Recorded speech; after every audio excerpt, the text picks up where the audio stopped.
இந்த சர்க்கே சுனார் பாடல்.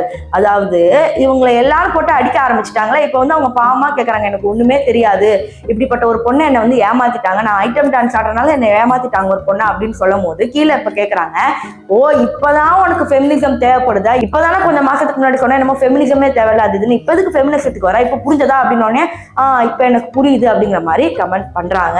ஸோ அவங்க சொன்ன கருத்துக்கு இப்பதான் வந்து ஒரு விஷயமே புரிய வருது. ஆனா இதெல்லாம் ஒரு பக்கம் இருக்கும்போது பாத்தீங்கன்னா சஞ்சய் தத் மேலேயும் நோரா ஃபடேஹி மேலேயும் இப்ப கேஸ் போட்டு நீங்க நேர்ல வந்து ஆஜராகி இதுக்கு விளக்கம் கொடுக்கணும் அப்படிங்கிற மாதிரி சொல்றாங்க. அவங்களோட பாடி டைப் எல்லாம் பார்க்கும்போது இது 3 வருஷத்துக்கு முன்னாடி எடுத்த பாடல் மாதிரி எல்லாம் இல்ல அப்படிங்கிற மாதிரி பல பேர் கமெண்ட் பண்றாங்க.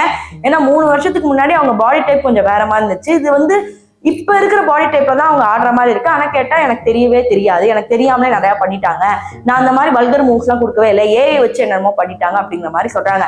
ஆனா நோரா ஃபடேஹி வல்கராவே ஆட மாட்டாங்க அப்படின்னு கேட்டீங்கன்னா கண்டிப்பா கிடையாது. பாலிவுட்ல பல திரைப்படங்கள்ல அவங்க வல்கரா ஆடி பல சர்ச்சைகள்ல சிக்கினாலும் பாடல்களோட டியூன் நல்லா இருக்கறனால எஸ்கேப் ஆயிடுவாங்க. ஆனா இந்த தடவை அவங்க மாட்டிக்கிட்டாங்க.